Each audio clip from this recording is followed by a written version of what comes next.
Oh, tentang masalah penetapan keputusan MK yang menolak segala tuntutan dari 01 dengan 03. Keputusan MK ini sebagaimana yang anda tanyakan, ada enggak teori fikih atau kaedah fikih atau usul fikih? Oh, ada. Kalau dalam teori fikih, iza ijtama'a al-halalu wal haram ghulibal haram.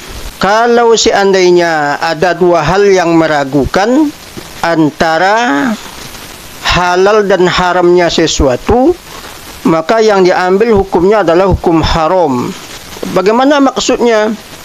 Katakanlah ini air, kalau diteliti oleh 8 orang dokter, yang 5 mengatakan tidak mengandung racun, tetapi ada 3 yang mengatakan bahwa air ini mengandung racun.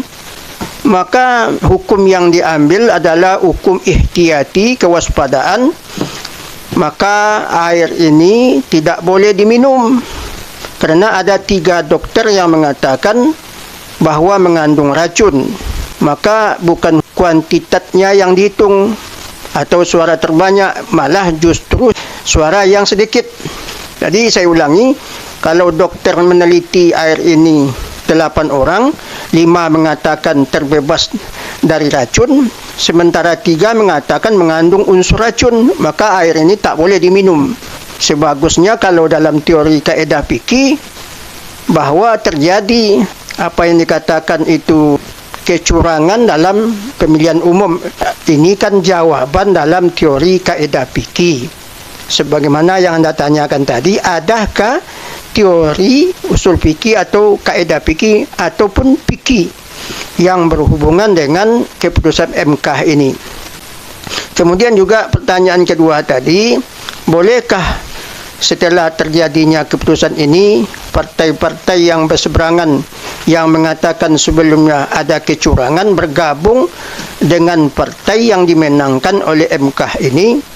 Ya, kalau dalam teori kaedah fikih, ma hurrima isti'maluhu hurrima i'ta'uhu, ma hurrima akhzuhu hurrima i'ta'uhu. Apa yang tak boleh diambil, tak boleh juga diberikan.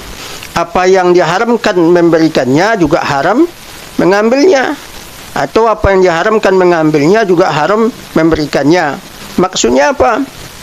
Kalau sebelumnya dianggap sebuah kecurangan, maka kalau kita bawa ke dalam teori sogok menyogok, kalau kita melakukan sesuatu penyogokan, maka hasilnya juga haram. Maka sama halnya juga kalau ikut dengan orang yang kita pandang melakukan kecurangan, kemudian berimbas pada nilai-nilai, katakanlah gaji, maka juga sama hukumnya. Kalau kita menganggap sebuah kecurangan, maka hukum ijtihadi kita bahwa kecurangan itu membawa dosa. Maka kalau ikut bersama orang yang melakukan dosa, maka segala konsekuensinya juga berdosa. Artinya gaji-gaji yang diambil ketika kita berkoalisi yang sebelumnya kita anggap orang itu melakukan kecurangan, maka kita juga terjebak dengan perilaku yang membawa kedurhakaan kepada Allah Subhanahu wa taala. Tapi ini hanya sekedar pandangan fikih. Tidak ada hubungan dengan politik dan tidak ada hubungan dengan dukung-mendukung, tetapi hanya sekedar menjawab apa yang ditanyakan. Barangkali itu yang perlu saya jawab.